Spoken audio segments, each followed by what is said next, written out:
So in the US, they have an economic indicator that's spoken about frequently on news channels, and it's called gross domestic product. And it's basically a measure of how much stuff the country as a whole has produced in the last month or the last year, whatever the unit of measurement is. And it's sort of the stand-in for how well we're doing, as if how much stuff we produce has anything to do with how content or happy we are. But the assumption is more stuff, happier. Higher the number, the better everybody feels about themselves. We're making progress. And it's sort of built into, in this country, what I don't know about recently, but historically they've called it the American dream, the idea that the future will always be brighter. Somehow, it maybe not now, there's some problems, but in the future, things will be better. You'll be happier. Things are looking up. And so what we see in both political campaigns and advertising is they have to first convince you that there's a problem. There's something wrong now, but if you buy our product or if you elect this particular politician, then things will be better. In the future, of course, not right immediately now, but in the future. So there's this expectation, even in the day-to-day material world, at least in this country, of the expectation that the future should be brighter than whatever problems exist today. That's the sort of premise. So one of the things that both politicians and advertisers have in common is that they have to convince you that there's a problem now, right? There's no problem now. Why change? Why buy the next product if you're satisfied with what you have now? So it's sort of essential to convince you that there's something lacking that'll be satisfied by the product or the politician, or maybe an ideology.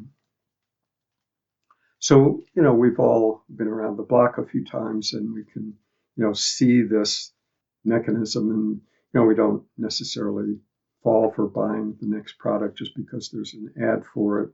We're too mature for that. We've become spiritual people, and so we don't fall for that kind of idea that some object in the manifest world is going to make me happy.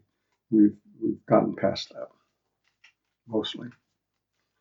most of the time. But when we get into spirituality, we tend to take the same mentality into spirituality, into spiritual seeking.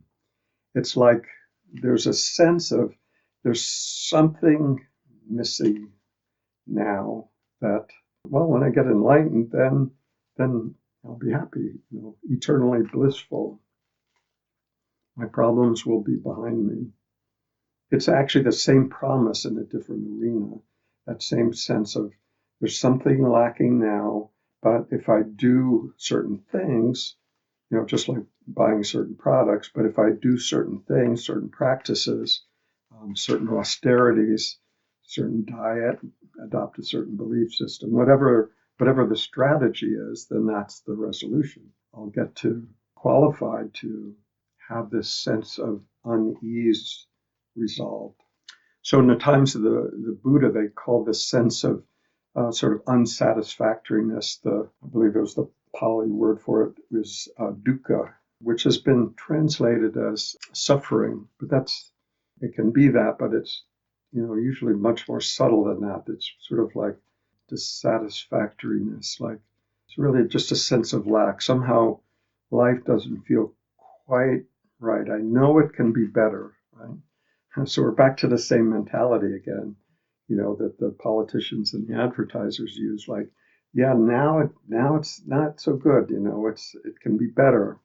And if you elect me or buy this product, then there you go. So in a sense, it's motivational, the sense of dissatisfactoriness. It can be taken as just like, oh, bad news characteristic of this lifetime. But it's not really that. It's really the sense of there's something not quite right, and coupled with the possibility that there is something else possible. So that becomes the motivation. So that's actually the carrot and the stick. That's the stick part. The dissatisfactoriness. So there's such a thing as divine discontent. That sense of unease, knowing in a sense, feeling, being pretty sure that even though life feels unsatisfactory to some extent, now I have hope that it can be resolved somehow. Hopefully, this enlightenment that I've heard about, hopefully that'll do it. And then so we go about trying to strategize how to get there. But the fundamental assumption is that it's not here now. If there's a recognition that it's already here, well, game over. We're not going to go running around looking for it if it's already present. You may have heard this example before, but it was, I don't know, I probably came across it when I was 10, 12 years old or something, and it was in the newspaper, and it was just a riddle, and the riddle was, when you've lost your keys, why are they always in the last place that you look? The answer, of course, is after you find them, you stop looking. So obviously, it's in the last place that you ever looked. It's sort of the same way with seeking. When we discover what we're really looking for, one of the things that happens is seeking stops. The seeking out of a sense of lack, as if something is missing. It doesn't mean that there's nothing more to learn or to see. It doesn't mean that at all. But there can be just that relief of recognizing that what I've been seeking for is already present, fully present, not like present in a sort of seminal form, fully present, complete, as is for everybody. That's sort of the shock and wonder of it, is that what we may have been seeking for a long time, maybe decades, maybe most of our life, that when we do finally notice it, we recognize that it was present all along. It's sort of the tragic, humorous aspect of it. I mean, we're delighted, obviously, to finally find what we're looking for. But, we can be, I don't know, bummed out that it took us most of our life to find it. But that would just be looking particular perspective. We could also be grateful for the same thing. We can say, oh, why did it take me 30 years to see this? I mean, or you could be grateful that you saw it at all in this lifetime. Our choice. I remember one time when Adyashanti, when he was still, talking one-on-one with people at retreats, I don't know, feeling sorry for myself that it had taken me 15 years to see a particular aspect of my conditioning, an aspect that was controlling a lot of my behavior at the time. And I was sort of saying this, like, oh, poor me, 15 years of my life. And his response is, 15 years isn't bad. Be thankful that you saw it at all. So it's sort of like that. It's important to just see the same movement that we see in the material world and the day-to-day life of wanting, demanding something from life that it be different than it currently is. And that dissatisfaction will be resolved by some future turn of events. So we can just see that sort of mental outlook. Like something's absent now, there's something lacking here. Maybe we, took on this sense of original sin way back then, or unworthiness somehow growing up in childhood. And now that there's this sense of something missing, something incomplete, something maybe even wrong with me, maybe even some fatal flaw that we've taken to be what I am. And we can try to fix that, go to therapy and, try to work on our behaviors and mental outlook and so on. But then, we basically have two things happening within this one body mind. We have the thoroughly conditioned behavior, and then we have a thought saying, I don't like that. So we have an oppositional attitude happening, within this one body mind. And that's not helpful, mainly because that opposition is energy. That opposition reinforces the conditioned behavior, concretizes it, fixes it. And the more we struggle against it, the more fixed it becomes, and the more thoroughly convinced we can be that, oh, it's just who I am. I might as well just live with it for the duration. But if we can see, like we did at the outset in the little guided meditation, is that there is something already present within all of us that notices the conditioning, notices the sort of triggered behavior. So what notices that is already free of that. The behavior may still happen, but the more we can stand back and just observe it, the observing of it is how we get clear about how it operates, what beliefs we hold about ourselves, about how the other person should be, how the world should be, whether it's a safe place or not, whether the other person is entitled to say whatever they say or not. All of these underlying beliefs are what holds that conditioning in place. So if we can just watch how that unfolds without trying to change it, and especially without any self-judgment about it, we can begin to see it more and more clearly. And the more clearly we can see it, the less control that it has over us. It's not that it'll disappear, may not disappear forever, but those tendencies will become less and less automatic and more under our discretion whether to follow through on that energy, whatever it is that arises. We can choose, that it's that energy there, but I'm just going to be with the energy rather than express that, let's say, negative emotion. Rather than acting on that anger, I can feel that anger welling up. It's energy, maybe uncomfortable, but I'd rather have it uncomfortable within this body-mind than spew it out into the entirety of existence, right?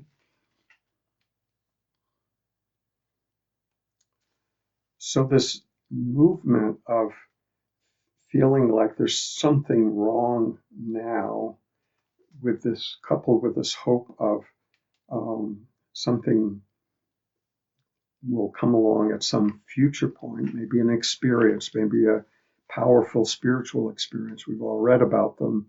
And it's like, I'm waiting for that experience in the future to resolve what's here now. But the thing is, we may have those spiritual experiences. They do happen. They're very addictive. And we can learn a lot from them.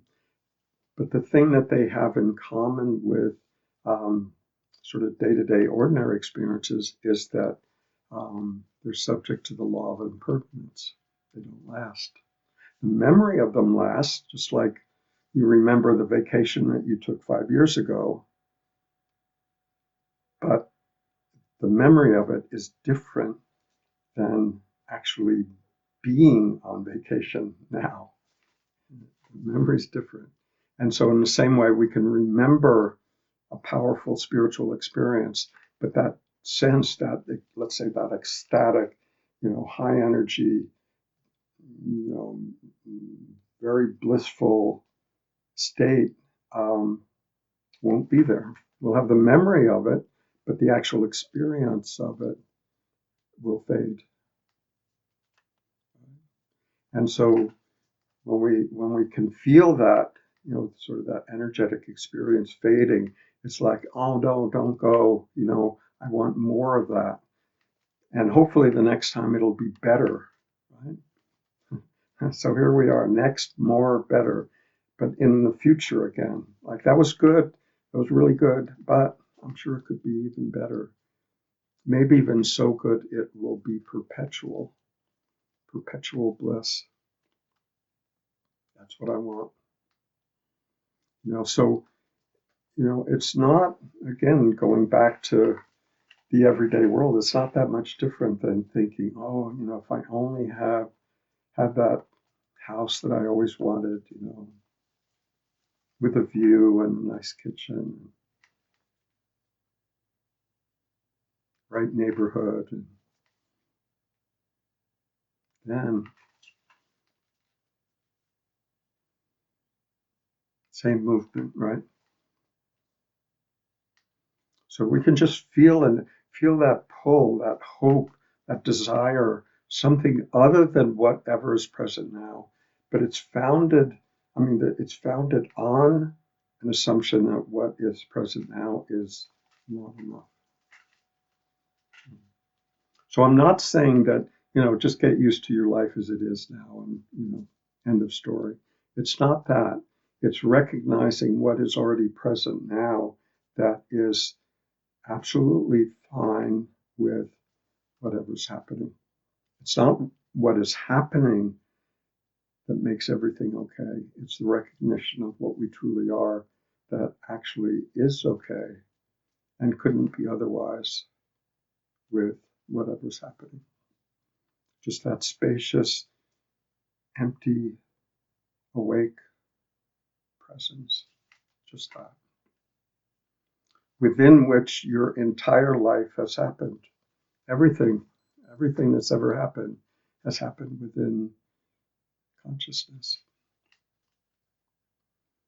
Whether you were paying attention or not, always been there. It is what is living these lives already. And it's just the assumption of me as a separate personal me identity that believes otherwise. No, it's me. I'm the one living this life. I'm the one trying to get by in this challenging world. And that's our worldview. And that's how life looks. And life looks challenging.